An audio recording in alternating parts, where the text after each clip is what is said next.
أعوذ بالله السميع العليم من الشيطان اللعين الرجيم وصلى الله على محمد وآل بيته الطيبين الطاهرين المعصومين الذين أذهب الله عنهم الرجس وطهرهم تطهيرا أما بعد السلام عليكم ورحمة الله تعالى وبركاته yan uwa assalamu alaikum wa rahmatullahi ta'ala wa barakatuhu a karo na gaba a wannan zama da muke yi a wannan babi na nafi'un nasi wato amfanar da mutane.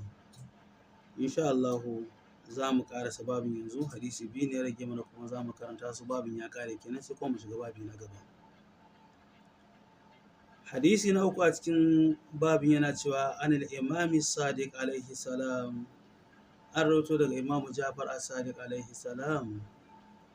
Kala imamu Jafar yake cewa su ila rasulullah sallallahu alaihi wa alihi wa sallam, an tambayi manzo mai tsira da amincin Allah su kara tabbata a gare shi da ahalin gidansa tsarkaka cewa man ahabba nasu ila Allah, wane ne Allah subhanahu wa ta'ala ya fi so a cikin mutane?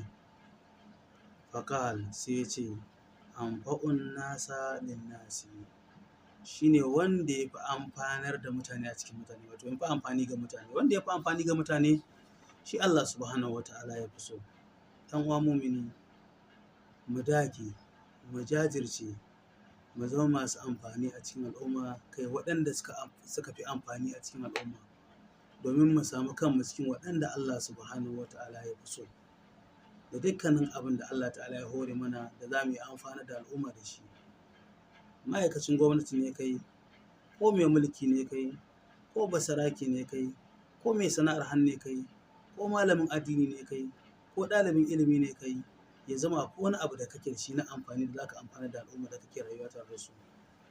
Wannan zai sa Allah subhanahu wa ta'ala ya so ka har ya zama ya fi son ka a cikin sauran mutane, in dai kana amfani da al'umma.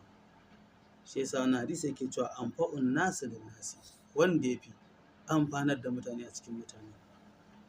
Wannan hadisi an ciro shi daga littafin Al-Kafi na Sheikh Al-Kulaini a juz'i na 2 shafi na 164.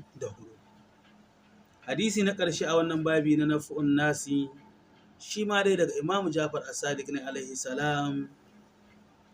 Kala Imam Ja'far alaihi salam yake cewa alaika bin nushi lillahi fi khalqihi, na hore ka da yin nasiha saboda Allah subhanahu wa ta'ala a cikin kuma halittun Allah subhanahu wa ta'ala.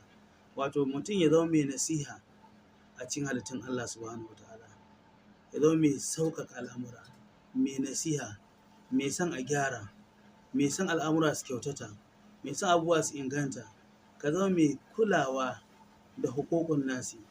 So a cikin bayan Allah subhanahu wa ta'ala, alayka bin nusihi lillahi fi khalqihi, na hore ka da yin nasiha saboda Allah a cikin halittun Allah subhanahu wa ta'ala. Falan talqahu bi amalin afdalu minhu, ba za ka haɗu da Allah subhanahu wa ta'ala da wani aiki ba fiye da wannan, fiye da yin nasiha saboda Allah subhanahu wa ta'ala a cikin bayan Allah subhanahu wa ta'ala.